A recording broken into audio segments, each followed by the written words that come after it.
जय श्री राधे। पूज्य श्री सद्गुरुदेव भगवान के चरणों में प्रणाम। पूज्य श्री सेठ जी कहते हैं, मनुष्य का जन्म विषय भोगों के लिए नहीं परंतु परमात्मा की प्राप्ति के लिए है। जो परमात्मा की प्राप्ति के लिए प्रयत्न करता है बस वही यथार्थ मनुष्य है। परमात्मा की प्राप्ति मनुष्य का जन्म सिद्ध अधिकार है। मनुष्य जन्म के उद्देश्य और जन्म सिद्ध अधिकार को भूल जाने वाला मनुष्य पशु से भी अधिक पशु है। वह नर पशु जीवन को व्यर्थ खोता है, पाप कमाता है, दुख और अशांति भोगता है और अंत में मनुष्य जन्म को नष्ट करके पाप का बोझा बांधे फिर जन्म मृत्यु के लंबे चक्कर में चला जाता है। मनुष्य जन्म बहुत ही दुर्लभ है। जन्म मृत्यु के बहुत लंबे मार्ग को तय करने पर कहीं भगवान की कृपा से प्राप्त होता है। इसे यूं नष्ट कर देना आत्महत्या से बढ़कर पाप है। मनुष्य जीवन बहुत लंबा नहीं है। हर एक श्वास में यह खत्म होता जा रहा है। न मालूम हाथ में आया हुआ यह मनुष्य जन्म का दुर्लभ अधिकार किस क्षण छिन जाए। फिर बहुत पछताना पड़ेगा और पछताने से कुछ बनेगा भी नहीं। इसलिए क्षण भर की भी देरी न करके भगवान की प्राप्ति में लग जाओ। विषय भोग तो सभी जन्मों में मिलते हैं, भगवान की प्राप्ति तो इसी जीवन में हो सकती है। विषय भोग के लिए मत छटपटाओ, जी मत ललचाओ भोगों की रमणीयता पर। याद रखो, जैसे दीपक की जलती हुई लौ को रमणीय देखकर पतंगा उसमें पड़कर भस्म हो जाता है, वही गति विषयों की आग में पड़कर तुम्हारी भी होगी। विषय त्याग का यह अर्थ नहीं कि तुम अपनी इंद्रियों को नष्ट कर दो। इंद्रियों के लिए उन्हीं विषयों को चुनो जो तुम्हें भगवान के मार्ग में पथ दिखाने वाले प्रकाश रूप हों। कानों से भगवान के नाम, गुण, लीला और धाम का महत्व, तत्व और रहस्य सुनो। आंखों से उनके भक्तों के और संतों के तथा उनके मंगलमय श्री विग्रहों के दर्शन करो। जीभ से उनके प्रसाद का रस लो।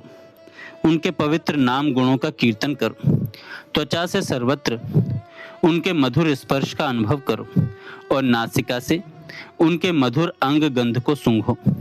ये विषय कल्याणकारी हैं और इनसे विपरीत जो भगवान के मार्ग से तुम्हें हटाते हैं वे सर्वथा अमंगल करने वाले हैं। उनका त्याग करो। भगवान सर्वत्र हैं, वे तुम्हारी प्रत्येक इंद्रिय के विषय हो सकते हैं। यह याद रखो, असल में तुम्हारी इंद्रियों के अंदर रहकर विषयों का ग्रहण भी वही करते हैं। संसार के जीवन के लिए जिन आवश्यक विषयों की जरूरत हो उन्हें ग्रहण करो, परंतु उनमें फंसो मत। फंस जाओगे तो तुम्हें शहद में लिपटी हुई मक्खी की भांति तड़फड़ाकर मरना पड़ेगा। विषयों में आसक्त मत हो और शहद से अलग बैठी हुई मक्खी की भांति आवश्यकता अनुसार विषय का ग्रहण करके उससे बिल्कुल अलग हो जाओ। सुबह से लेकर रात तक और रात से सुबह तक यूं आठों पहर भगवान का स्मरण करते हुए तुम भगवान की पूजा ही करो। भगवान की यह अष्टायाम पूजा ही जीवन की सार्थकता का प्रधान साधन है। आज सवेरे अलग बैठकर भगवान से प्रार्थना करो। प्रार्थना के समय मन को खाली कर दो। सब विषयों को मन से हटाकर उसमें सिर्फ एक भगवान को बैठा दो और नम्रता तथा विनय के साथ सच्चे मन से कहो, प्रभु अब तुम यहाँ से हटना नहीं। मैं हटाना भी चाहूँ तो न हटना। मेरा प्यारा बनकर कभी दूसरा कोई आना भी चाहे तो उसे मत आने देना। बस तुम ही मेरे प्रियतम हो, तुम ही मेरे सर्वस्व हो। मैं कभी नशे में तुम्हें न पहचानूं, तुम्हारा अनादर करके तुम्हारे स्थान पर दूसरे को बैठाना चाहूं तो मेरे प्रभु उस समय तुम अपने स्थान को न छोड़ना। मेरी नशे की बगवाद पर ध्यान न देना। देखना मेरे कल्याण की ओर, अपनी दीन वत्सलता की ओर, मेरे साथ अपनी सबसे निकटतम आत्मीयता की ओर, मेरी मूर्खता की ओर न देखना। जब कभी भगवान का स्मरण हो उसे पकड़ रखने की चेष्टा करो। जैसे कंगाल भाग्य से मिले हुए धन को प्राणों की तरह रखता है उसी प्रकार भगवान के स्मरण रूपी धन की प्राण देकर भी रक्षा करो। जब कभी सद्विचार या सद्भावना मन में आवे उन्हें जाने मत दो। अवसर पाकर आए हुए इन सहायकों और मित्रों को तिरस्कार करके मन रूपी घर से निकाल न दो।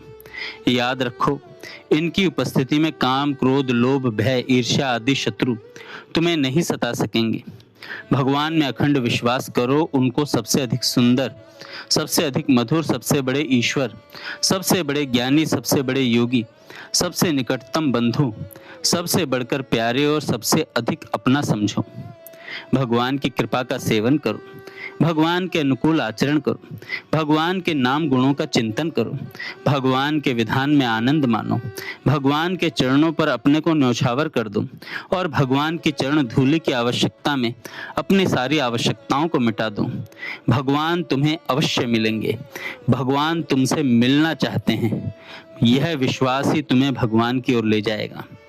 विश्वास करो, जितना ही तुम भगवान के समीप पहुंचोगे तुम्हें उतना ही आनंद प्राप्त होगा, और वह आनंद ऐसा होगा जिसके सामने विषय भोगों के बड़े से बड़े आनंद फीके लगने लगेंगे।